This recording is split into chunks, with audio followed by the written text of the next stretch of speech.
মির্চি নিবেদন, গল্প gold mine. গল্প গোল্ড মাইন। এ কি বলছেন আব্বা?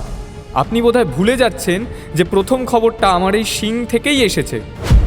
যদি দেখেছি আমার সরাইখানার দেওয়াল নোংরা করেছো, হাত কেটে ফেলে দেবো তোমার। ওইসব বুড়ি ছুরি মানব না কিন্তু। যে এই পরিবারে আমার কোনো বিশেষ মর্যাদা নেই, যেটা আমার প্রাপ্য বাড়ির বড় ছেলে হিসেবে, এবং যেখানে যোগ্য মর্যাদা পাওয়া যায় না সেখান থেকে চলে যাওয়াটাই শ্রেয়। হতেই পারে না, নির্ঘাত কিছু একটা গন্ডগোল করেছে হাসান ভাইয়া, কিন্তু তার প্রমাণ কি?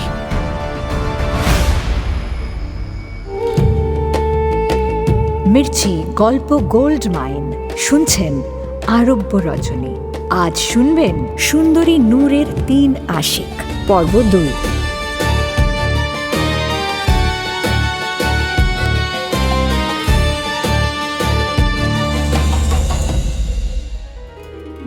নূরকে ভালোবাসে ৩ ভাই, আলী, হাসান ও হোসেন। তাদের কার সঙ্গে বিয়ে হবে নূরে তা স্থির করার জন্য তাদের সুলতান আব্বা এক প্রতিযোগিতার আয়োজন করে। প্রতিযোগিতার শর্ত, হয় আশ্চর্য কিছু নিয়ে আসতে হবে, না হয় আশ্চর্য কোনো কীর্তি করতে হবে। শর্ত পূরণের জন্য ৩ ভাই অভিযানে বের হয়। বড় ভাই পৌঁছে যায় ভারতবর্ষের বিশানগড়ে। সেখানেই সে পেয়ে যায় আশ্চর্য জাদু গালিচা। এই গালিচা লোকজনকে মুহূর্তের মধ্যে এক জায়গা থেকে আরেক জায়গায় পৌঁছে দেয়।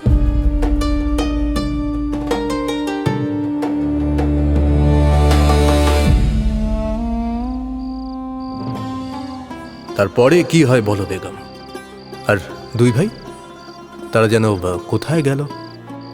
দুনিয়াদার, তোমার মনে আছে? খুব মনে আছে, কিন্তু বলবো না। বলবে না কেন? আমি আপনার চালাকি ধরে ফেলেছি হুজুর। কাল আপনি মন দিয়ে কাহানি শোনেননি, তাই তো আজ ভুলে গেছেন। আর আমাকে দিয়ে বলিয়ে মনে করে নিতে চাইছেন, তাই তো? না দুনিয়াদার, আমার ঠিক মনে আছে। হাসান গেছে পারস্যে আর হুসেন গেছে ভারতবর্ষে। কি ঠিক বলেছি তো? ঠিক বলেছেন হুজুর। এবার তাহলে কাহানি শুরু করুক আপা। হ্যাঁ, শুরু করো। জি হুজুর। বড় ভাই আলী জাদু গালিচা পেয়ে নিশ্চিন্ত হয়।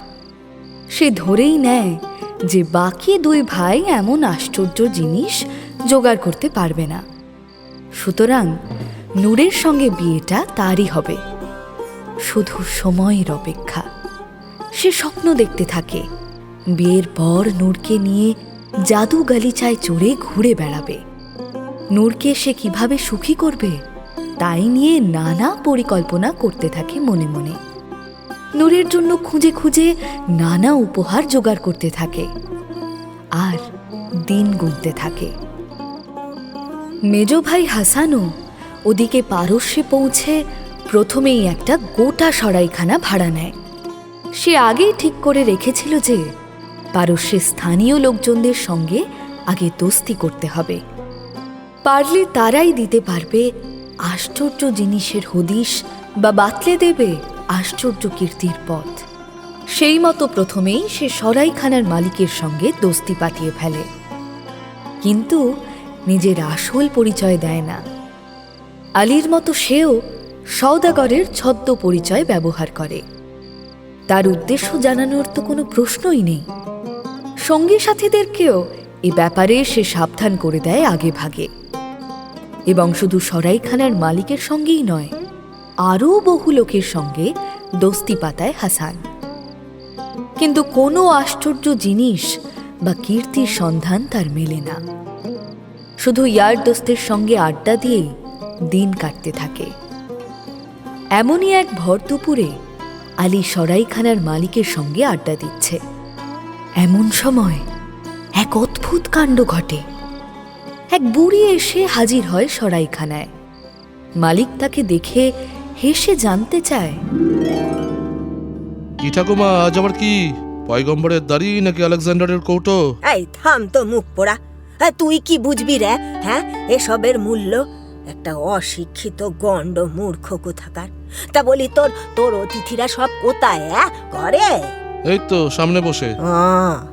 তুমি এখানে নতুন এসেছো? হ্যাঁ, এই প্রথম। বাহ, বেশ বেশ। তা বাবা, তোমাকে তুমি করেই বলছি। তুমি ঠিক আমার নাতির বয়সী, কিছু মনে করলে না তো? মনে করার কি আছে ঠাকুমা, আমিও তো তোমায় ঠাকুমা বলে ডেকে তুমি করেই বলছি। হ্যাঁ, তা বেশ বেশ। তো তো আশা হচ্ছে কোথা থেকে? ও তুমি চিনবে না ঠাকুমা, অনেক দূর থেকে এসেছি, পাক্কা 3 মাস পথ চলে তবে পৌঁছেছি এখানে। ও বাবা, এত দূর! আচ্ছা ঠাকুমা, তুমি এখন এসো তো। এই মুখ পোড়া, দাঁড়া না। নতুন মানুষ একটু আলাপ পরিচয় করতে দিবি তো নাকি? চুপ। বলো বাবা। সে আলাপ পরিচয় করো, কোনো আপত্তি নেই, কিন্তু কিছু গোছিয়ে দিতে যেও না। আমি কিন্তু সাবধান করে দিচ্ছি তোমাকে, আমার বদনাম হবে। গোছিয়ে দেব কেন রে? গোছিয়ে দেব কেন? আমি কি কাউকে কিছু গোছিয়ে দিই নাকি? আমি তো শুধু দেখাই। যারা নেওয়ার তারা নিজেরাই নিয়ে নেয়, আমাকে গোছাতে হয় না, বুঝেছিস তো? গোছানো মানে? আর বলেন কেন জানাব, এই ঠাকুমা সব প্রাচীন দুষ্প্রাপ্য জিনিসের ব্যবসা করে, সরাইখানাগুলোতে ঘুরে ঘুরে অতিথিদের কাছে বিক্রি করে ঠাকুমা। তাই নাকি? অত উত্তেজিত হবেন না জানাব, সব জালি। কি বললি? কি বললি তুই? মুখ পোড়া কোথাকার! আমি জালি জিনিস বিক্রি করি? আমি জালি জিনিস বিক্রি করি? তবে রে! তা নয় তো কি, জানেন জানাব, একদিন এক অতিথিকে একটা চুল বিক্রি করে গেছিল। চুল? হ্যাঁ, ওটা নাকি মহান নবীর চুল। আবার একদিন একটা পাথরের কৌটো গোছিয়ে দিয়েছিল একজনকে। আচ্ছা, সেটাও কি? সেটা নাকি আলেকজান্ডারের কৌটো, উনি নাকি ওতে নস্যি রাখতেন। আচ্ছা, আপনি বলুন জানাব, এইসব বিশ্বাস হয় কখনো? এই তুই থাম তো মুখ পোড়া। আমি যা বিক্রি করি সব যাচাই করে বিক্রি করি, বুঝেছিস? কাউকে ঠকাইনি আজ পর্যন্ত, কাউকে না। এই দেখো বাবা, এই দেখো, তুমি নতুন লোক, ওর কথায় বিশ্বাস করো না। ও মূর্খ, কিচ্ছু জানে, বুঝলে না? কিচ্ছু জানে না। আমি আমার সব জিনিস আগে যাচাই করাই, তারপর বিক্রি করি। দেখবে, দেখবে। না না না না না না না, একদম না। ভাগো ভাগো এখান থেকে, যাও। এই তুই আমাকে তাড়িয়ে দিচ্ছিস যে বড়? তোর সাহস তো কম নয় রে। কি করবে তুমি? কি করবে? আমাকে মারবে? মুরদ আছে? তোর সরাইখানার দেওয়ালের গায়ে কালি লেপে দিয়ে যাব, আমি কালি লেপে দিয়ে যাব। কসম খেয়ে বলছি ঠাকুমা, যদি দেখেছি আমার সরাইখানার দেওয়াল নোংরা করেছো, হাত কেটে ফেলে দেবো তোমার। ওইসব বুড়ি ছুরি মানব না কিন্তু। ওরে কি সাংঘাতিক! ডাকাত একটা, ডাকাত গো, গো ডাকাত এটা! কে কোথায় আছো গো? আমাকে মেরে ফেললে গো! সবাই ছুটে এসো গো! ও মা গো, কে কোথায় আছো? ঠাকুমা, থামো থামো থামো। এই তুমি সাক্ষী আছো কিন্তু। ও আমায় মেরে ফেলেছিল। তুমি না থাকলে ও আমাকে মেরেই ফেলতো একেবারে। দেখলে তো? তুমি দেখলে তো? এই বুড়ি, এই এবার কিন্তু তোকে সত্যি সত্যি মেরে ফেলবো আমি, কেউ বাঁচাতে পারবে না। দেখবি, দেখবি তবে। দাঁড়ান দাঁড়ান, শান্ত হন আপনি, আমি দেখছি। ঠাকুমা, তুমি আমার সঙ্গে কথা বলো। বলছি, আজও কি কিছু এনেছো নাকি সঙ্গে করে? এনেছি তো, এনেছি। একটা জব্বর চিজ এনেছি, দেখলে না একেবারে তাজ্জব হয়ে যাবে। এই বুড়ি, থামুন না, দেখি না কি জব্বর চিজ এনেছে ঠাকুমা। দেখতে তো ক্ষতি নেই, আর দেখলেই কি আমি কিনছি নাকি? নাও ঠাকুমা, দেখি কি এনেছো, তাড়াতাড়ি দেখিয়ে বিদায় হও। বুড়ি ফিক করে হেসে বলে, দেখবি বাবা, দেখবি? তাহলে দেখ, এই যে। হাসান দেখে একটা ষাঁড়ের শিং কাপড়ের আড়াল থেকে বের করে হাতে ধরে আছে বুড়ি। হাসান বেশ তাচ্ছিল্যের সুরেই বলে, এ আর দেখবো কি, এ তো বহু দেখেছি, ষাঁড়ের শিং। বুড়ি খুব বোদ্ধার মতো মাথা নেড়ে বলে, বাবা, এ কি আর যে সে শিং, এ হলো জাদু শিং। জাদু শিং? জাদু সিং শুনেই সরাইখানার মালিক আবার তেড়ে যায় বুড়ির দিকে। তুমি এবার যাবে? দেখাতে চেয়েছিলে, দেখিয়েছো, এবার এসো। দেখেছো? হ্যাঁ দেখেছো বাবা, দেখেছো কিভাবে তাড়িয়ে দিচ্ছে আমাকে, হ্যাঁ তেড়ে আসছে কিভাবে আমার দিকে, আমাকে জিনিসটা দেখাতে পর্যন্ত দিচ্ছে না ঠিক করে। দূর হ হতভাগা, দূর হ। আর দেখাতে হবে না, এবার এসো তো, এসো। দাঁড়ান না, আর একটু সহ্য করুন, দেখি না কি দেখায়। তো ঠাকুমা, এই শিংয়ে কি জাদু আছে? বাঁশি বাজে? দেখো, ওই বাঁশি বাজার শিং কিন্তু আমাকে গছাতে এসো না, হ্যাঁ? অমন শিং আমি বহু দেখেছি। তাছাড়া ওসব আমার কাজেরও নয়। আমি কি আর অত ফেকলু জিনিস নিয়ে ঘুরি বাবা? এ হলো বাদশাহ সুলতানদের হাতের জিনিস। এই শিঙে ফু দিতে হবে না, একবার শুধু চোখ লাগাও শিঙের এই গর্তে, তোমার এখন যাকে দেখার ইচ্ছে তাকেই দেখতে পাবে। দেখো দেখো দেখো। বুড়ির কথা শুনে বিশ্বাস হয় না হাসানের। একবার সরাইখানার মালিকের সঙ্গে চোখাচোখি হতেই সেও মাথা নাড়ায়। ভাবখানা যেন, দেখুন জানাব, কি সব ফালতু কথা বলছে। অবিশ্বাসের সঙ্গেই সে বুড়ির বাড়িয়ে দেওয়া শিংটা হাতে নিয়ে তার গর্তে চোখ লাগায়। আর তখনই নূরের স্পষ্ট ছবি ভেসে ওঠে শিঙের মধ্যে। হাসান দেখে নূর প্রাসাদের শাহী স্নানাগারে স্নান করছে। দেহে এক টুকরো কাপড় নেই, তার কাঁধে পিঠে বিন্দু বিন্দু পানি হীরের মতো জলজল করছে। হাসান বিভোর হয়ে যায়। নূরকে সেই ছোটবেলা থেকে দেখে আসছে সে, কিন্তু এই রূপ আগে কোনো দিনও দেখেনি। তার আরো সুন্দর লাগে নূরকে। সে শিং থেকে চোখ সরাতে পারে না। বুড়ির কিন্তু তর্স হয় না। সে তাড়া দিয়ে বলে, আচ্ছা, ও ফোকটে ওর চেয়ে বেশি আর হয় না, দাও দাও, দিয়ে দাও, দাও। বুড়ি হাসানের হাত থেকে ছো মেরে শিংটা নিয়ে বলে, কি দেখলে তো বিবিকে? হ্যাঁ, বিবিকে? হাসানের যেন বুড়িকে জড়িয়ে ধরতে ইচ্ছে করে। বিবি শব্দটা শুনে তার মন নেচে ওঠে, কিন্তু সবার সামনে তো আর মনের কথা বলা যায় না। সে গলাটা একটু পরিষ্কার করে নিয়ে বলে, আমার এখনো বিয়ে হয়নি ঠাকুমা।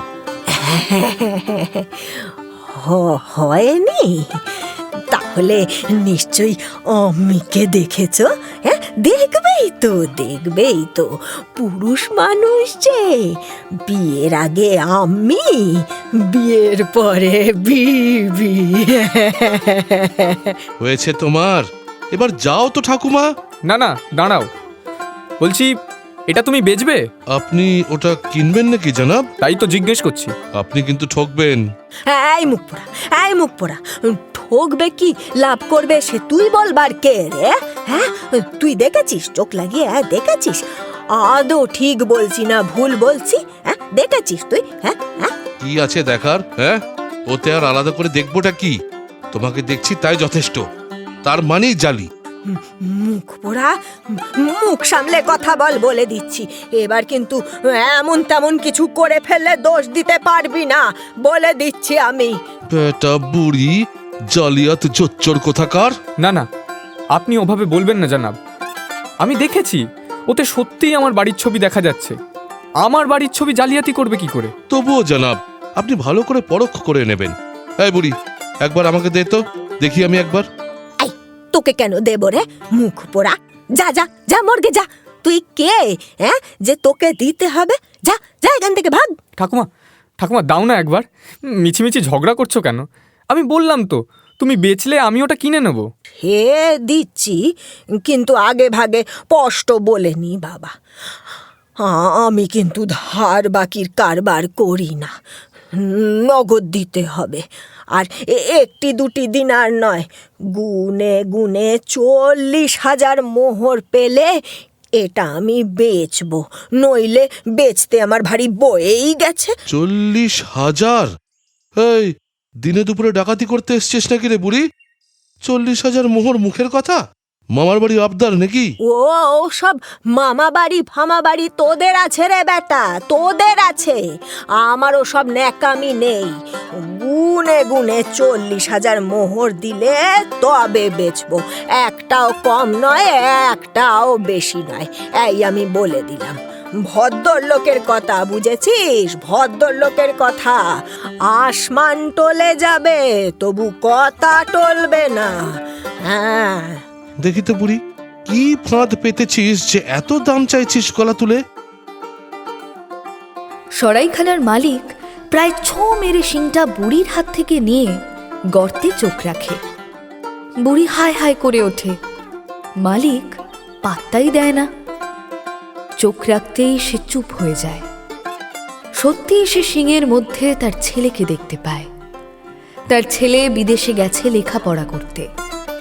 বহুদিন তার কোনো খবর নেই। অনেকদিন ধরেই চিন্তা হচ্ছিল মালিকের। শিংয়ের মধ্যে ছেলেকে সুস্থ দেখে বেশ নিশ্চিন্ত হয় সে। তার সামনেই হাসান 40,000 মোহরের বিনিময়ে শিংটা কিনে ফেলে। তারপর সে সব বন্ধু বান্ধব ঘোরা ফেরা বাদ দিয়ে নিজের ঘরে থাকতে শুরু করে। আর সেটাই চলতে থাকে বহুদিন। খাওয়া দাওয়া ঘুম পর্যন্ত ভুলে যায় সে। সারা দিন রাত সে শিংয়ের মধ্যে দিয়ে নূরকে দেখতে থাকে, আর নতুন কিছু করার চেষ্টাই করে না। ছোট ভাই হুসেন সমরখন্দে পৌঁছে বেশ বিপাকে পড়ে যায়। সে তার পরিচয়টা গোপন করতে পারে না। সেখানে শাসন প্রচণ্ড কড়া। শহরের প্রধান ফটকে নিজের পরিচয় দিয়ে শহরে ঢুকতে হয় ভিনদেশীদের। সেখানেই তার কথায় অসঙ্গতি ধরা পড়ে। তাকে সঙ্গী সাথীদের সঙ্গে হাজির করা হয় সুলতানের সামনে। সুলতান বয়সে নবীন হলেও বেশ দাপুটে। তার প্রশ্নের মুখে শেষে হুসেন নিজের পরিচয় এবং সমরখন্দে আসার কারণ বলতে বাধ্য হয়। সুলতান বলে, আপনি আমার অতিথি, আমার প্রাসাদেই আপনি থাকবেন এই আমার ইচ্ছা। দ্বিতীয়ত, আপনি অনেক আশা করে এসেছেন আমার সালতানাতে, সুতরাং আমারও একটা দায়িত্ব বর্তায় আপনার এই আশা পূরণ করার। আশ্চর্য জিনিস খোঁজায় বা আশ্চর্য কীর্তি করার চেষ্টায় আমি আপনাকে সাহায্য করব। ওয়াজির। জি হুজুর। এলান করে দাও, যদি কেউ আশ্চর্য কোনো জিনিস পেশ করতে পারে তাহলে তাকে উপযুক্ত দাম দেওয়া হবে। সারা সমরখন্দ জেনে যায় যে সুলতান তার এক অতিথির মন রাখার জন্য আশ্চর্য জিনিস খুঁজছেন।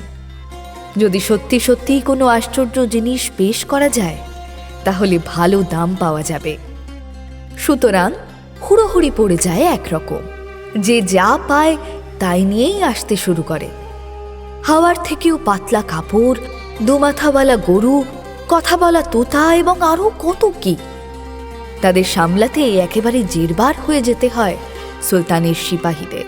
কিন্তু কিছুই পছন্দ হয় না হুসেনের। কোনোটাই তেমন কাজের মনে হয় না। কিছুদিন থাকার পরে হুসেন জানতে পারে সমরখন্দের শাহজাদির খুব শরীর খারাপ। বহু হাকিম দরবেশ এসে তাকে দেখে গেছে, কিন্তু কেউই কোনো আশার কথা শোনাতে পারেনি। সেই নিয়ে সুলতানকে প্রশ্ন করলে সুলতান বলে, হ্যাঁ, আপনি ঠিকই শুনেছেন। আমার একমাত্র মেয়ে ফাতেমা, সে খুবই অসুস্থ। আজ প্রায় 4-5 মাস হয়ে গেল সে বিছানা ছেড়ে একেবারে উঠতেই পারছে না। তার রোগটা যে আসলে কি তাই বুঝতে পারছে না কেউ। দিন দিন সে একেবারে শুকিয়ে যাচ্ছে। যেখানে মানুষ হেরে যায় সেখানে আল্লাহ সহায় হন। আল্লাহর দরবারেও আমি কম দোয়া চাইনি, কিন্তু কিন্তু কিছুতেই কিচ্ছু হচ্ছে না, কিচ্ছু না। মেয়ের অসুস্থতা নিয়ে সুলতান যে এত বিব্রত তা দেখে বোঝা যায় না। কিন্তু হুসেন কথা বলে বুঝতে পারে যে তার মনের ভেতরে একটা যন্ত্রণা, একটা দুশ্চিন্তা সবসময় কাজ করে মেয়েকে নিয়ে। হুসেনের খারাপ লাগে, কিন্তু কি করতে পারে সে? হঠাৎ একদিন এক দরবেশ উদয় হয় সুলতানের দরবারে। সুলতানকে কুর্নিশ করে বলে সে জানে সুলতানের মেয়ের রোগের নিদান। সুলতান দরবেশের কথা শুনে উদ্গ্রীব হয়ে ওঠে। দরবেশ নিজের ঝোলা থেকে একটা আপেল বের করে। এত বড় আপেল কেউ কোনোদিনও দেখেনি। আয়তনে ঠিক একটা কুমড়োর সমান। আপেলটা সুলতানের সামনে ধরে বলে, বলছি হুজুর, এই আপেলটা খাওয়ার আপেল নয়। দেখুন, এর থেকে কেমন সুন্দর একটা গন্ধ বেরোচ্ছে। এই গন্ধ নিলে সব রোগ সেরে যায়। আপনি শেহজাদিকে এই আপেলের গন্ধ নিতে বলুন, তাহলেই রোগ সেরে যাবে। হ্যাঁ হুজুর, আর যদি না সারে, যদি ক্ষতি হয় তার, আপনি পরীক্ষা করে নিন হুজুর। অন্য কাউকে বলুন এর গন্ধ নিতে, দেখুন আমার কথা ফলে কিনা। সুলতান আপেলটা পরীক্ষা করার জন্য উজিরকে বলে আপেলের গন্ধ নিতে। উজির সঙ্গে সঙ্গে বলে, হুজুর, আমার তো কোনো রোগ নেই, তাহলে আমি কি করে বুঝবো হুজুর? আপনি হুকুম দেন তো কোনো এক মুমূর্ষু রোগীকে তুলে আনি। বেশ, তাই আনো। সঙ্গে সঙ্গে সিপাহী ছোটে। শহরের সবচেয়ে বড় হাকিমের কাছ থেকে খবর নিয়ে এক মুমূর্ষু বুড়োকে তুলে আনা হয়। সে বুড়োর শ্বাস উঠে গেছে। হাকিম জানিয়ে দিয়েছে যে আর কিছু করার নেই। বুড়ো নড়াচড়া বন্ধ করে দিয়েছে। জীর্ণ বুকটা শুধু উঠছে আর নামছে, জানান দিচ্ছে যে বুড়ো মরেনি। বুড়োর বাড়ির লোক বুড়োকে এনে শুইয়ে দেয় সুলতানের সামনে। দরবেশ আপেলটা বুড়োর নাকের সামনে ধরতেই বুড়ো চোখ মেলে চায়। তারপর নিজেই উঠে বসে চারদিক দেখে। একই দরবার, চারদিকে সব সভাসদরা জমকালো পোশাক পরে বসে। তার ওপরে সে নিজে বসে একটা খাটে। এসব দেখে বুড়ো ভেবে নেয় যে সে আল্লাহর কাছে পৌঁছে গেছে এবং সুলতানই তার আল্লাহ। সে তাড়াতাড়ি দাঁড়িয়ে বিশাল একটা কুর্নিশ করে সুলতানকে বলে, হে আল্লাহ, এই বান্দার সেলাম কবুল করুন হুজুর। আমি আপনার গুনাহগার, জীবনে অনেক গুনাহ করেছি। আমাকে মাফ করুন হুজুর, আমাকে মাফ করুন। আমাকে আপনার জান্নাতে থাকতে অনুমতি দিন। বুড়োর কাণ্ড দেখে বিরক্ত হয় সুলতান। সে বুড়োর ছেলেদের বলে, নিয়ে যাও তোমাদের আব্বাকে, এখানে আর ভিড় বাড়িয়ে লাভ নেই। আর বাকিরা অপেক্ষা করো, আমি আসছি। সুলতান আপেলটা নিয়ে ছোটে শেহজাদির কাছে। কিছুক্ষণের মধ্যেই প্রাসাদের অন্দরমহল থেকে খুশির খবর আসে। দরবেশের খোঁজ পড়ে আবার, কিন্তু দরবেশকে আর খুঁজে পাওয়া যায় না। সুলতান খুশিতে সারা শহরের দাওয়াত ঘোষণা করে। চারিদিকে খুশি খুশি রব। হুসেন কিন্তু অস্থির হয়ে ওঠে। সে ভাবে, এমন আশ্চর্যের জিনিস দুনিয়ায় আর দুটো থাকতে পারে না। এটাই আমার চাই, কিন্তু এটা নেব কি করে? সুলতান তো স্বেচ্ছায় এটা আমাকে দেবেন না। অন্য কিছু ভাবতে হবে, অন্য কিছু। শেষে সুযোগটা এসেই যায় হঠাৎ করে। দাওয়াতের মাঝে সে সুলতানকে সুযোগ বুঝে বলে, হুজুর, একটা আবেদন আছে। বলো বলো বলো, কি আবেদন বলো। হুজুর, ভয় হচ্ছে যদি আপনি রেগে যান। আজ বড় খুশির দিন আমার। আজ যা চাও তোমরা তাই পাবে। আমি মোটেও রাখবো না, কথা দিচ্ছি। বলো কি চাও। হুজুর, বিশেষ কিছু না, যদি অনুমতি দেন তো একবার ওই আপেলটাকে ছুঁয়ে দেখতে চাই। এই কথা? এসো আমার সঙ্গে। হুজুর, আমরাও কি একবার ওটা দেখতে পারি ছুঁয়ে? অবশ্যই, এসো তোমরা সবাই, চলো তোমরা ছুঁয়ে দেখবে, চলো। হুসেন, উজির এবং উপস্থিত কয়েকজনকে সুলতান তার নিজের ঘরে নিয়ে এসে আপেলটা দেখায়। হুসেন দেখে আপেলটা রাখা সুলতানের খাটের পাশে একটা তেপায়ার ওপর মখমলের গদিতে। সুলতানের ঘরে যাওয়ার পথটাও সে চিনে নেয়।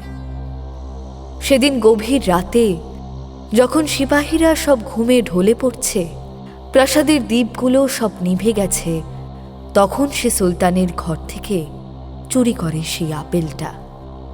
তারপর আর দেরি করে না, সোজা ছুট দেয়, সঙ্গী সাথীদেরকেও ডাকে না আর। কিন্তু শহরের ফটকে এসে তাকে থামতে হয়। ফটক বন্ধ। শেষে অপেক্ষা করতে থাকে। ভোরবেলা ফটক খুলে যায়। মেষপালকেরা তাদের মেষের পাল নিয়ে ফটক পার করে চড়াতে যায়। মেষের পালের মধ্যে লুকিয়ে সে ফটক পার করে। ফটক পার করে আর পেছনে ফিরে তাকায় না সে। ছুটতে শুরু করে। হাঁপিয়ে গেলেই একবার করে আপেলটা শুকতে থাকে। শরীরের সব ক্লান্তি, জ্বালা, কাটা ছেঁড়া নিমেষে ঠিক হয়ে যায়। আবার নতুন শক্তিতে সে ছুটতে থাকে। এইভাবে টানা 2 দিন 2 রাত ছোটার পর এক সওদাগরের দলের দেখা পায় সে। তারা চলেছে সওদা করতে। হুসেন তাদের নিজের দেশের সম্পর্কে নানা ভালো ভালো কথা বলে। হুসেনের মুখে তার দেশের প্রশংসা শুনে সওদাগররা ঠিক করে তারা হুসেনের দেশেই যাবে। তাদের সঙ্গেই হুসেনও দেশের দিকে রওনা দেয়।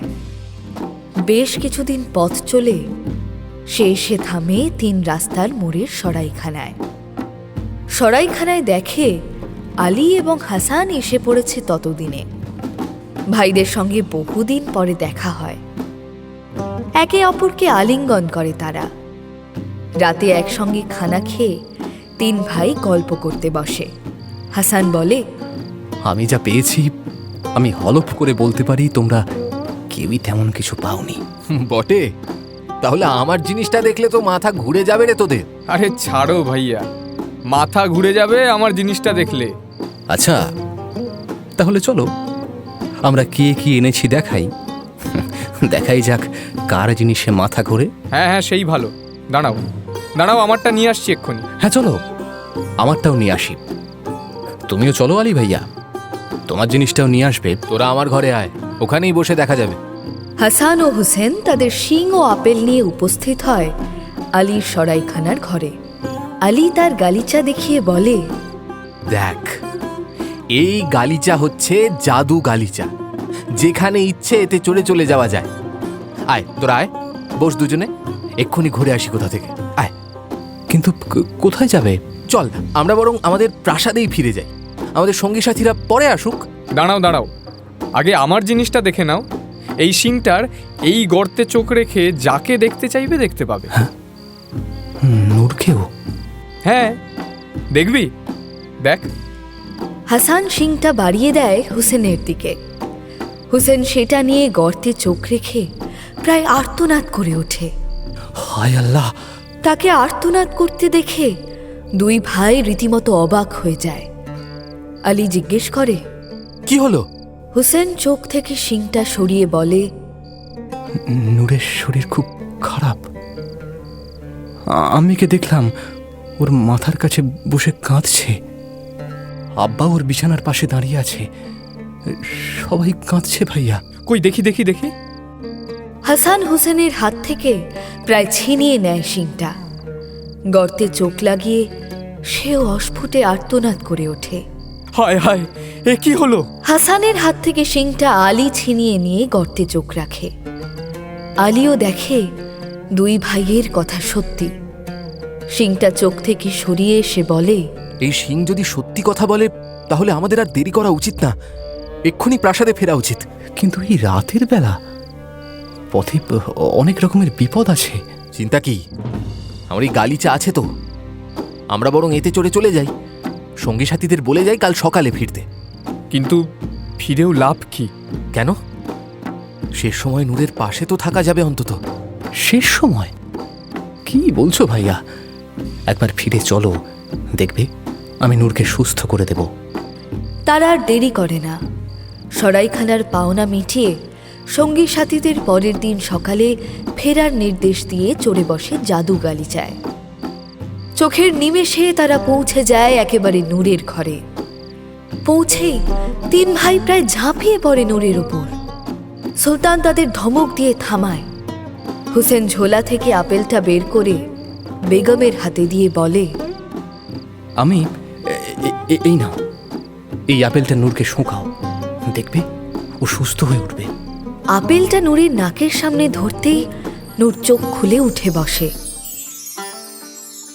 উঠে বসেই 3 ভাইকে সামনে দেখে সে বেজায় খুশি হয়ে বলে ওঠে, ভাইয়া তোমরা ফিরে এসেছো। পরদিন 3 ছেলেকে নিয়ে সুলতান বেশ চিন্তায় পড়ে। 3 জনের মধ্যে আবার ঝগড়া লেগে যায়। আলী বলে, আপনি ভেবে দেখুন আব্বা, আমার এই গালিচা যদি না থাকতো তাহলে কি নূরকে বাঁচানো যেত? আমরা আসার আগেই নূর আমাদেরকে ছেড়ে চলে যেত। সুতরাং আমারটাই সবচেয়ে আশ্চর্যের জিনিস। মোটেও না আব্বা, আপনি ভেবে দেখুন, নূর যে অসুস্থ সেটা আমার এই শিংটা না থাকলে তো জানাই যেত না। তাহলে ওই গালিচা কাজে লাগতো কি করে? সুতরাং আমার শিংটা সবচেয়ে আশ্চর্যের কাজের জিনিস। আর তাছাড়া এখান থেকে এইটুকুন তো আমরা ঘোড়াতেই চলে আসতে পারতাম ওই রাতেই। নেহাত ভাই ভয় পেল, তাই বলল যে পথে বিপদ হতে পারে, নইলে কি আর ওই গালিচার দরকার পড়তো? আমি মোটেই ভয় পাইনি, আমি শুধু তোমাদের মনে করিয়ে দিয়েছি যে পথে ভয় আছে। কিন্তু একটা কথা বলুন আব্বা, যদি আমার আপেলটা না থাকতো তাহলে ওই শিং দিয়ে দেখে আর গালিচা করে এসে কি লাভ হতো? আলী ভাইয়া আর হাসান ভাইয়া তো ভাবতেই পারেনি যে নূর বেঁচে উঠবে। ওরা তো ধরেই নিয়েছিল নূর মারা যাবে। নূরের শেষ সময়ে পাশে থাকার জন্য ওরা এসেছিল। জিজ্ঞেস করুন ওদের। বুঝলাম সবই। ভেবে দেখলে বলতে হবে যে তোমাদের 3 জনের 3টে জিনিসই আশ্চর্য, এবং নূরকে বাঁচিয়ে তোলার পিছনে 3টেরই সমান গুরুত্ব আছে। এ কি বলছেন আব্বা? আপনি বোধহয় ভুলে যাচ্ছেন যে প্রথম খবরটা আমার এই শিং থেকেই এসেছে। খবরের চেয়েও দামি যেটা, ওই আপেলটাকে এখানে যথাস্থানে সময় মতো নিয়ে আসা হয়েছে, আর সেটা আমার গালিচার জন্যই হয়েছে। তোমাদের শিং আর গালিচা যাই করুক না কেন, আমার আপেলটাই নূরকে বাঁচিয়েছে। আমার জিনিসটাই নূরকে নতুন জীবন দিয়েছে। সুতরাং নূরের এই জীবনের উপর আমার অধিকার সবচেয়ে বেশি। না, আমার আমার থামো তোমরা। দেখো, এই অবস্থায় আমি তোমাদের কাউকেই ছোট করতে পারি না। তোমরা সবাই সমান। তোমাদের প্রত্যেকের জিনিসই নূরকে বাঁচিয়ে তোলার কোনো না কোনো কাজে লেগেছে। এর মধ্যে যে কোনো একটা যদি না থাকতো তাহলে নূরকে বাঁচানো সম্ভব হতো না। সুতরাং এই প্রতিযোগিতায় তোমরা 3 জনেই জয়ী হয়েছ। তাহলে নূরকে কে পাবে? আমাদের 3 জনের বিবি তো সে হতে পারে না, যে কোনো একজনকেই বেছে নিতে হবে। আমার মনে হয় সেটা নূরের উপর ছেড়ে দেওয়াই ভালো। ওর যাকে পছন্দ হবে ও তাকেই শাদী করবে। বেশ, তাহলে নূরকে তলব করো। নূর কিন্তু নিজেও ঠিক করতে পারে না কাকে শাদী করবে। 3 জনেই তার কাছে সমান প্রিয়। একজনকে বিয়ে করলে অন্য 2 জনের সঙ্গে নাইনসাফি হবে। সুতরাং সেও বিভ্রান্ত হয়ে যায়। সে বেগমকে বলে, তুমি তো জানো বাড়ি আম্মি, আমার কাছে 3 জন ভাইয়াই সমান। কেউ বেশি ভালো বা কেউ কম ভালো নয়। আমি কি করে ঠিক করব যে কাকে শাদী করা আমার উচিত হবে? বেশ তো, তাহলে সেটা বরং তোর বাড়ি আব্বার ঘাড়েই ছেড়ে দে। উনি ঠিক কিছু না কিছু উপায় বের করে ফেলবেন। উপায় আর কি? আবার কোনো প্রতিযোগিতা? আবার নিজেকে প্রমাণ করতে হবে 3 জনের? সুলতান 3 ছেলেকে ডেকে বলে, শোনো, আমি ঠিক করেছি তোমাদের 3 জনকে আরো একটা পরীক্ষা দিতে হবে। আবার? হ্যাঁ, আবার। প্রাসাদের মাঠে দাঁড়িয়ে তোমরা 3 জনে তীর ছুড়বে ওই পাহাড়ের দিকে। যার তীর সবচেয়ে দূরে যাবে তার সঙ্গে আমি নূরের বিয়ে দেব। কিন্তু আবার তীর ছুঁড়ে কি প্রমাণ হবে? এটা কি ঠিক পরীক্ষা হলো? সুলতান ঘুরে তার 3 ছেলের মুখগুলো একবার দেখে নিয়ে বলে, নূরের সুরক্ষার কথা ভেবে আমার উচিত ছিল তোমাদের হাতে তলোয়ার ধরিয়ে দেওয়া। 3 জন যুদ্ধ করে যে বেঁচে থাকতে তাকেই আমি নূরের সঙ্গে বিয়ে দিতাম, কিন্তু সেটা তো পারবো না। নূর কষ্ট পাবে, তাই এই ব্যবস্থা। কাল সকালে প্রস্তুত থেকো। 3 ভাই আর কথা বাড়ায় না। পরদিন সকালে প্রাসাদের মাঠে দাঁড়িয়ে 3 জন তীর ছোড়ে পাহাড়ের দিকে। বড় ছেলে আলীর তীরটা কিছুটা গিয়েই পড়ে যায়। ছোট ছেলে হাসানের তীরও আলীর তীরের কাছাকাছি গিয়েই পড়ে। একমাত্র মেজ ছেলে হাসানের তীরটা খুঁজেই পাওয়া যায় না। সুলতানের সেনারা তন্ন তন্ন করে খুঁজে হতোদ্যম হয়ে ফিরে আসে। সুলতানকে সেই খবর শোনালে সুলতান ঘোষণা করে, প্রতিযোগিতার নিয়ম অনুযায়ী হাসানের তীর যেহেতু খুঁজে পাওয়া যায়নি, সেহেতু ধরে নিতে হবে যে সেই সবচেয়ে দূরে তীর পাঠিয়েছে। সুতরাং তার সঙ্গেই নূরের বিয়ে হবে কাল সন্ধেবেলায়। সুলতানের ঘোষণা শুনে চমকে ওঠে আলী ও হোসেন। আলী বলে, আব্বা, এ আপনি কি বলছেন? আমি আবার বলছি, আপনার বড় ছেলে হিসেবে আপনার সব সম্পত্তির ওপর যেমন আমার অধিকার সবার আগে, তেমন আপনার সব দায় দায়িত্বের ওপরও আমার অধিকার সবার আগে। সেই দিক থেকে বিচার করলে এমনিই নূর আমার হওয়া উচিত, কারণ সে আপনার দায়। না আব্বা, আপনি বোধহয় একটা জিনিস ভুলে যাচ্ছেন। আমি মানছি যে আমাদের তিনজনের 3টে আনা আশ্চর্য জিনিসের কারণে নূরের জান বাঁচানো গেছে, কিন্তু আমার একটা ছোট্ট প্রশ্ন আছে। কোনো রোগী সুস্থ হয় কার কৃতিত্বে? নিশ্চয়ই হাকিমের। নিশ্চয়ই হাকিমকে যে ডেকে এনেছে বা হাকিমকে যে ঘোড়া নিয়ে এসছে তাদের কৃতিত্ব দেওয়া হয় না। এখানেও নূরকে সুস্থ করেছে আমার আনা জিনিসটা। সুতরাং নূরের এই জীবনের অধিকারী আমি। ওকে আমার সঙ্গে বিয়ে দেওয়া উচিত। আপনি ওদের কথা যদি শোনেন আব্বা, তাহলে কিন্তু আপনি আপনার নিজের কথার খেলাপ করবেন। এটা মাথায় রেখে সিদ্ধান্ত নেবেন। সেটা আমাকে মনে করানোর জন্য ধন্যবাদ হাসান। আমি আমার কথা রাখব। আমি তোমার সঙ্গেই ওর বিয়ে দেব। এটাই কি আপনার শেষ সিদ্ধান্ত? হ্যাঁ। বেশ, তাহলে আমিও আমার একটা সিদ্ধান্ত আপনাকে জানিয়ে দিই আব্বা। কি? আমি আজই এই ঘর ছেড়ে বিভাগী হব, দরবেশ হয়ে যাব, বাকি জীবনটা সংসার থেকে দূরে যাপন করব। আবেগের বশে ভুল করো না আলী। এটা আমার আবেগ নয় আব্বা, এটা আমার আত্মমর্যাদার প্রশ্ন। আমার মনে হয়েছে বাড়ির বড় ছেলের যে সমাদর পাওয়া উচিত, সেই সমাদর আমি এখানে পাচ্ছি না। এ তোমার ভুল ধারণা আলী। আপনি যদি সত্যি আমাকে বাড়ির বড় ছেলের মর্যাদা দিতেন, তাহলে এত প্রতিযোগিতার কথা আপনি ভাবতেনই না। প্রথমেই আপনি নূরের হাত আমার হাতে তুলে দিতেন, সেই 1 বছর আগে। আপনি প্রমাণ করেছেন যে এই পরিবারে আমার কোনো বিশেষ মর্যাদা নেই, যেটা আমার প্রাপ্য বাড়ির বড় ছেলে হিসেবে। এবং যেখানে যোগ্য মর্যাদা পাওয়া যায় না, সেখান থেকে চলে যাওয়াটাই শ্রেয়। এই যদি তোমার শেষ সিদ্ধান্ত হয়, তাহলে আমিও দুঃখের সঙ্গে জানাচ্ছি যে তুমি যেখানে ইচ্ছে যেতে পারো, আমি তোমায় আটকাবো না। আব্বা! আলীর বাড়ি ছাড়াটা অবশ্য অত সহজ হয় না। প্রথমেই বেঁকে বসে নূর। সে আলীকে কিছুতেই বাড়ি ছাড়তে দেবে না। সে তার কসম দিয়ে আলীকে আটকে রাখতে চেষ্টা করে, তবে কাজ হয় না শেষ পর্যন্ত। আমার চোখের সামনে আমার প্রথম প্রেম আমারই ভাইয়ের বিবি হয়ে ঘুরে বেড়াবে, সেটা আমার মৃত্যু যন্ত্রণার চেয়েও বেশি বেদনাদায়ক হবে নূর। সেদিন সন্ধেবেলায় হাজার আলোর রোশনাইয়ে সেজে ওঠে প্রাসাদ। আতশবাজির আলোয় ভরে যায় আকাশ। বিয়ে হয় হাসান এবং নূরের। হুসেনের সামনে দাঁড়িয়ে নূরকে নিয়ে হাসান রাতে চলে যায় নিজের ঘরে। হুসেনের ঘুম আসে না সেই রাতে। এতদিন সে যার সঙ্গে সংসার করার স্বপ্ন দেখত, সেই তার ভাবি। সে ডাকবে কি করে? রাতভোর অন্ধকার আকাশের দিকে চেয়ে আকাশ পাতাল ভাবে। বাতাসে তখনও আতশবাজির পোড়া বারুদের গন্ধ। সেই গন্ধে যেন দম বন্ধ হয়ে আসে হুসেনের। গলা ছেড়ে কাঁদতে ইচ্ছে করে তার, কিন্তু কাঁদতে পারে না। নূর যদি জানতে পারে, দুঃখ পাবে সে। পরদিন সকালে হঠাৎ একটা প্রশ্ন ঝলক দেয় তার মনে। হাসান ভাইয়ের তীরটা গেল কোথায়? বাকি দুজনের তীর খুঁজে পাওয়া গেল, কিন্তু ওর তীরটা সামনের পাহাড় পর্যন্ত গিয়েও খুঁজে পাওয়া গেল না। এর মধ্যে আবার কোনো ষড়যন্ত্র নেই তো? এটা আমার আগে মনে হয়নি কেন? যদি কোনো ষড়যন্ত্র থাকে তাহলে তো আব্বাকে জানাতে হবে। কিন্তু কি লাভ আব্বাকে জানিয়ে? যা হবার তা তো হয়েই গেছে। নূরের সঙ্গে বিয়েটা হয়ে গেছে হাসান ভাইয়ার।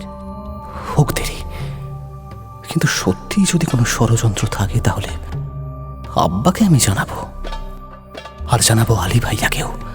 হাসান ভাইয়া না থাকলে নূরের কোনোদিন কোনো সমস্যাও হবে না। আমি জানি, আমি জান দিয়ে দেব নূরের জন্য। তীরটা খুঁজতে প্রাসাদ থেকে বেরিয়ে সোজা পাহাড়ের দিকে হাঁটা দেয় হুসেন। হাঁটতে হাঁটতে পাহাড়ের কাছে এসে পড়ে, তবুও সে তীরটা খুঁজে পায় না। না না, এ নির্ঘাত কোনো ষড়যন্ত্র আছে, নইলে এতটা তো তীর আসতে পারে না, হতেই পারে না। নির্ঘাত কিছু একটা গন্ডগোল করেছে হাসান ভাইয়া, কিন্তু তার প্রমাণ কি? প্রমাণ খোঁজার জন্য পাহাড়ের চারধারে পাক দিতে গিয়ে পাকদণ্ডি খুঁজে পায় হুসেন। পাকদণ্ডি ধরে সে উঠতে শুরু করে পাহাড়ে। পাকদণ্ডিটা শেষ হয়েছে পাহাড়ের চূড়ার কাছে এসে, যেন একটা পাহাড়ের মধ্যে হঠাৎ ধাক্কা খেয়ে দাঁড়িয়ে গেছে পথটা। আর কি আশ্চর্য, ওই পাথরটার খাঁজে বিঁধে আছে একটা তীর। দূর থেকে নিশান দেখেই হুসেন চিনতে পারে তীরটা ওটা হাসান ভাইয়ার তীর।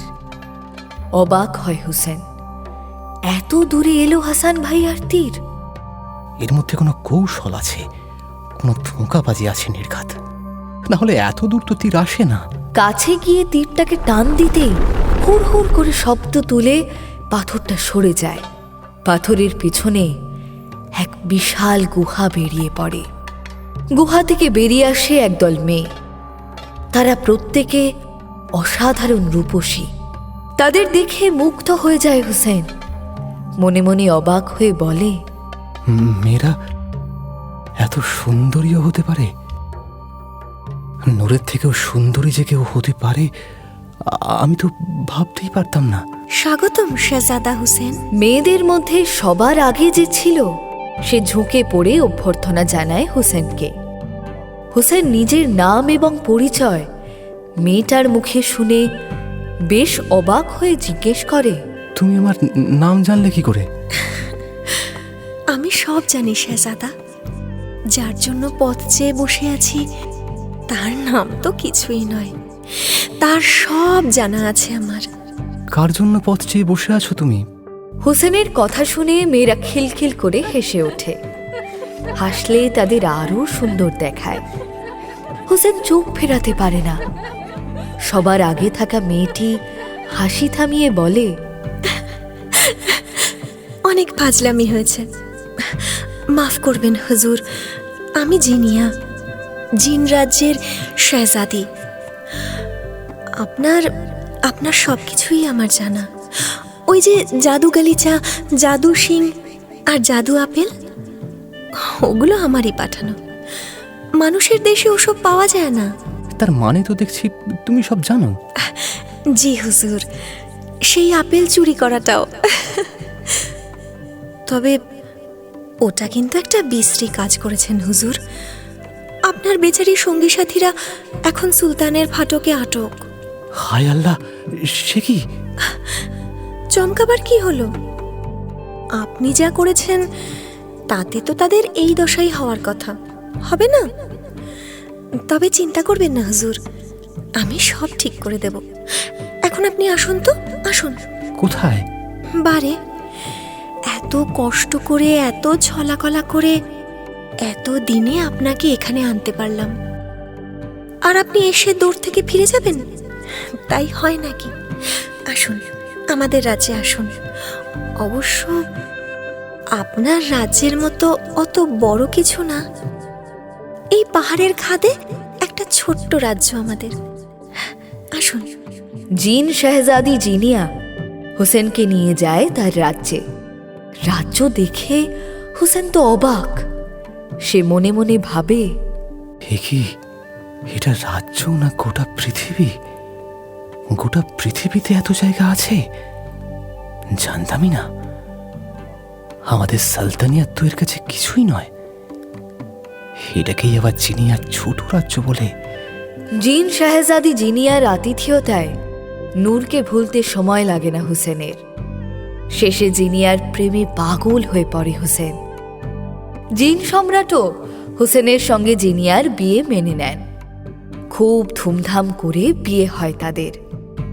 বিয়ের রাতে হুসেনের মন খারাপ হয় আব্বা আম্মির কথা মনে পড়ায়। জিনিয়া তাকে সেই দুঃখ ভুলিয়ে দেয়। রাতে জিনিয়ার কাছে একটা জিনিস চায় হুসেন। ওই সামারখান্দে আমার সঙ্গী সাথীরা সব ফাটকে আটকে আছে, তাই না? বারে থাকবে না? যা করে পালিয়েছো বুদ্ধুরাম। ওভাবে চুরি না করলে আর কি বা করতাম? চাইলেই কি আর ফলটা আমাকে দিত ওরা? আর তাছাড়া নূরের জন্য আমি তখন সব কিছু করতে রাজি ছিলাম। ইচ্ছে থাকলে অন্য উপায় ঠিক হয়ে যেত কিছু না কিছু। তাহলে একটা উপায় করো না, আমার সঙ্গী সাথীদের ওই ফাটক থেকে বের করে আনার। ও নিয়ে তোমায় ভাবতে হবে না তো।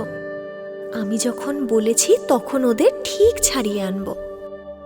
জিন রাজ্যে কেটে যায় 3 মাস। হুসেনের কাছে এই 3 মাস মাত্র 3 দিনের মতো লাগে। একদিন জিন শাহজাদি জিনিয়া হুসেনকে বলে, একবার তোমার নিজের প্রাসাদে যাওয়া উচিত। হ্যাঁ, তুমি ঠিক বলেছ। অনেকদিন হলো বাড়ি ছেড়ে এখানে পড়ে আছি। শাদি করেছি, সেই খবরটাও বাড়িতে জানাইনি। না, সেই কারণে নয়, তোমার আম্মির শরীরটা ভালো যাচ্ছে না। আমি আমি তোমাকে একটা পানি দেব, সেটা তুমি তোমার আম্মিকে খাইয়ে দেবে। দেখবে তোমার আম্মি সুস্থ হয়ে উঠবেন। তুমি এখানে বসে জানলে কি করে যে আমি শরীর খারাপ? আমি সব জানি, আমাদের জানতে হয়। কিন্তু শরীর খারাপ হলেও তো চিন্তার কিছু নেই। সেই আপেলটা তো আমি ওখানেই ফেলে এসেছি। আপেল? ও আপেল তো আবার ফিরে এসেছে আমাদের কাছে। ফিরে এসেছে? হ্যাঁ গো, ওগুলো তো আমাদের রাজ্যের সম্পদ। ওই আপেল, ওই শিং, ওই গালিচা আমি কিছুদিনের জন্য নিয়েছিলাম শুধু। কাজ মিটে গেছে, ওগুলো আবার ফিরে এসেছে আমাদের রাজ্যে। কে নিয়ে এলো? কাউকে আনতে হয়নি, নিজে থেকেই ফিরে এসেছে। এমনই ব্যবস্থা করা আছে। তাহলে তো আম্মির শরীর খারাপ হলে মুশকিল। কিচ্ছু মুশকিল হবে না তো। আমি তোমাকে পানি দিয়ে দেব বললাম তো, ওটা খাইয়ে দেবে, সেরে উঠবেন। কালই বেরিয়ে পড়ো তুমি, তোমার সঙ্গে লোক লস্কর সব যাবে। আর হ্যাঁ, 3 দিনের বেশি কিন্তু তুমি থাকতে পারবে না। 3 দিন পরে ফিরে আসবে। আর যদি না আসো? না আসি তো? তাহলে আমি নিয়ে আসবো ওই আপেল, গালিচা, শিঙের মতো। তাই নাকি? আমিও কি আপেল, গালিচার শিঙের মতো তোমার সাম্রাজ্যের সম্পদ? আমার, তুমি তুমি শুধু আমার সম্পদ। পরদিন সকালে পাকদণ্ডির পাথর সরে যায়। বেরিয়ে আসে বিশাল শোভাযাত্রা। রং বেরঙের ঝলমলে পোশাকের শয়ে শয়ে সেনা নিশান উড়িয়ে যেতে থাকে। তাদের মাঝে হিরে মতি বসানো সোনার কারুকার্য করা রথে বসে থাকে হুসেন। পাহাড়ের দিক থেকে শোভাযাত্রা এগিয়ে আসছে দেখে সবাই ভেবে নেয় যুদ্ধ লাগলো বুঝি। কিন্তু কাছে আসতেই সকলে যখন দেখে যে সবার মাঝে হুসেন বসে আছে, তখন সকলেই অবাক হয়। হুসেনের শোভাযাত্রা এসে থামে রাজপ্রাসাদের সামনে। হুসেন দরবারে প্রবেশ করে। দরবারে ঢুকে দেখে সুলতানের মসনদে বসে আছে হাসান। হাসান বহুদিন পরে ভাইকে দেখে মসনদ থেকে ছুটে নেমে জড়িয়ে ধরে। হুসেন! হাসান ভাই, কোথায় চলে গেছিলি তুই ভাই? এভাবে চলে যেতে হয়? আমরা তোকে কত খুঁজেছি জানিস। আম্মি কেঁদে কেঁদে কি অসুস্থ হয়ে পড়েছে। তুই যেদিন চলে গেলি সেদিনই আব্বাই সালতানিয়াত আমার হাতে দিয়ে অবসর নিয়েছে। আর নূরের কথা কি বলবো তোকে। এই 3 মাস প্রত্যেকটা দিন, প্রত্যেকটা মুহূর্ত শুধু তোর আর আলী ভাইয়ার কথা বলে কেঁদেছে। চাইলে তবুও আলী ভাইয়ার খোঁজ খবর নেওয়া যায়, তার সঙ্গে দেখা করা যায়, তাকে ডেকে আনানো যায়, কিন্তু তোর তো কোনো খোঁজই ছিল না আমাদের কাছে। আমি সবই জানি ভাইয়া, তাই তো এসেছি দেখা করতে। আর এই পানিটা নিয়ে এসছি আম্মির জন্য। আম্মি এটা খেলে সুস্থ হয়ে যাবে, দেখো। এই পানি খেলে সুস্থ হয়ে যাবে? তাহলে দেরি করছিস কেন? চল চল, আম্মিকে তাড়াতাড়ি খাইয়ে দে পানিটা। কিন্তু নূর মানে? নূরের ব্যাপারে কিন্তুর কি হলো?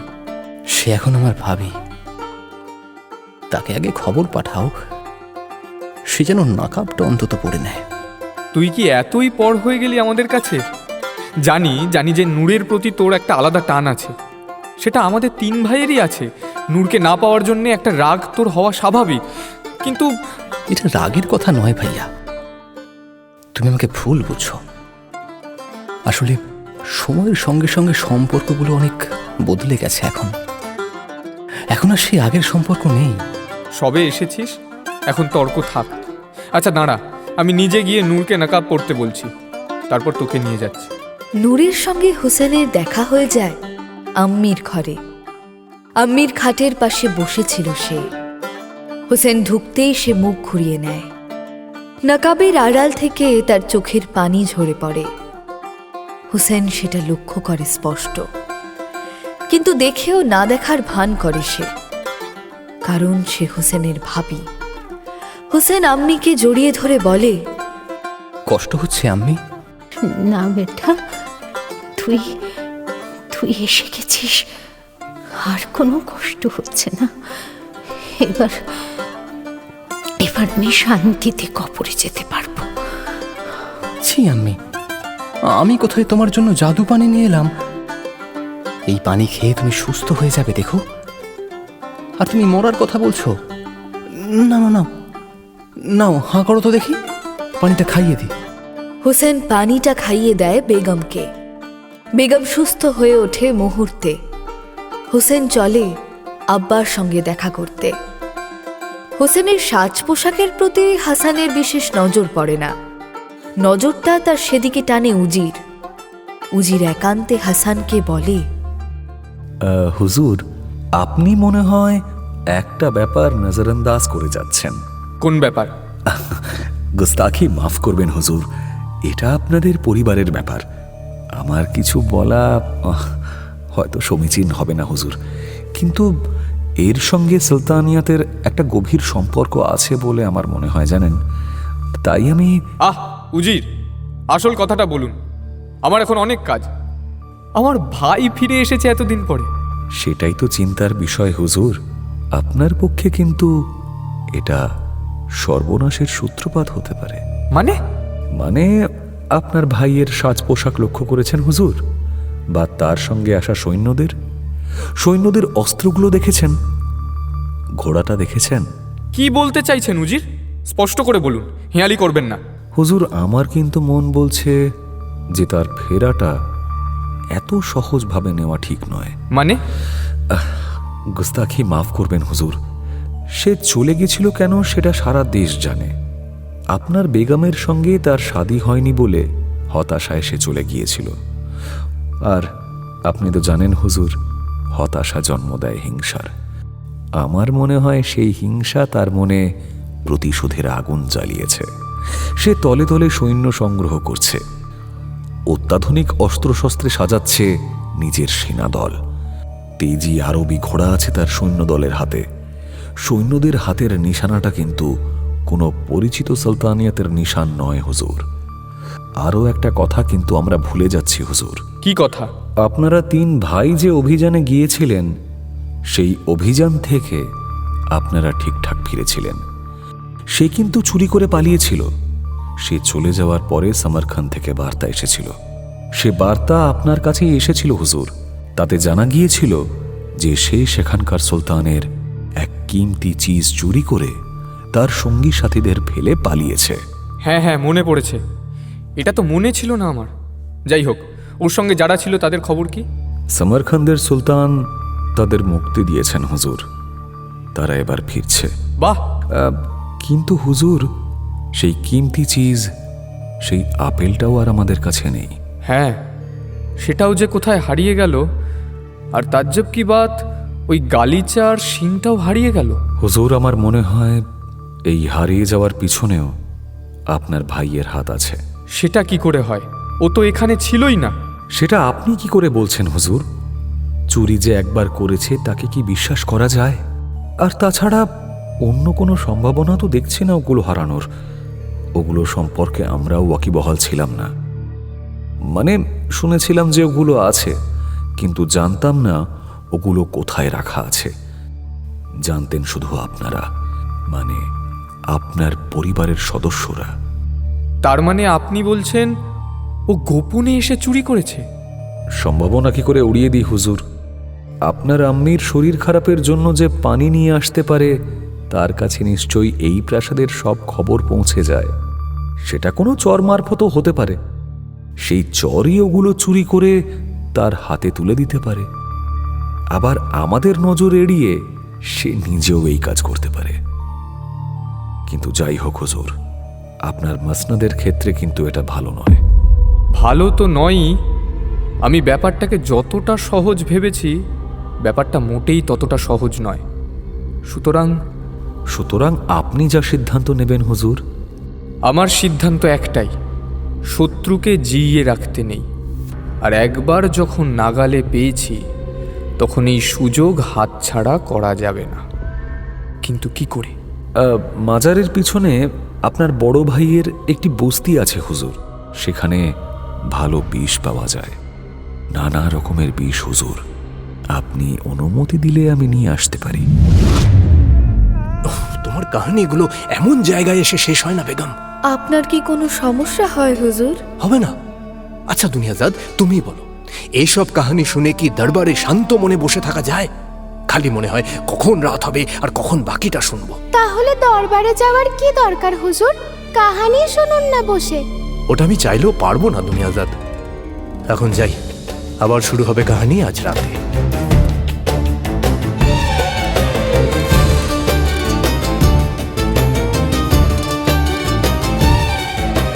আর তখনই জানা যাবে আদৌ কি হাসান তার ভাইয়ের ওপর বিষ প্রয়োগ করতে পারল, নাকি ভেস্তে গেল তার পরিকল্পনা।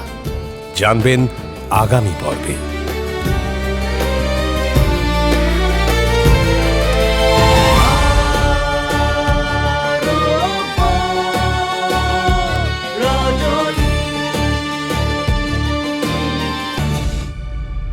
মির্চি গল্প গোল্ড মাইনে শুনলেন আরব্য রজনী। গল্প পাঠে শেখর, শাহরিয়ার, অমিত দে, দুনিয়াজাদ, বর্ণালী দে বর্ম, শেহরাজাদ, সাঁজবাতি দাস, সুলতান, পার্থ রয়, বেগম, দেবযানী রায় গুপ্ত, আলী, সায়ন্তন ঘোষ, হাসান, স্বরূপ সরকার, হুসেন, আলাপন মুখার্জি, নূর, অধ্যায় সাহা, বিক্রেতা বুড়ি, সঙ্গীতা গাঙ্গুলি, সরাইখানার মালিক, রামস্বরূপ গাঙ্গুলি, সমরখন্দের সুলতান, আর্য জানা, উজির সমরখন্দ, দেবজিৎ দে, বুড়ো দেবাশিস দত্ত, সুলতানের উজির অর্ঘমাল্য মাইতি। নাট্যরূপ শিবাশিস বন্দ্যোপাধ্যায়। নাট্যরূপ সহায়তা শুদ্ধ সত্য দাশগুপ্ত। শব্দগ্রহণ ও আবহ সত্যজিৎ সেন। শব্দ পরিকল্পনা ও মিশ্রণ সব্যসাচী মুখার্জি। পরিচালনা শাওলি মজুমদার। সৃজনশীল পরিচালনা ইন্দ্রাণী চক্রবর্তী। প্রযোজনা প্যাস্টেল এন্টারটেইনমেন্ট। মির্চি গল্প গোল্ড মাইন আপনার জন্য exclusively Mirchi Bangla YouTube channel এবং গানা অ্যাপে।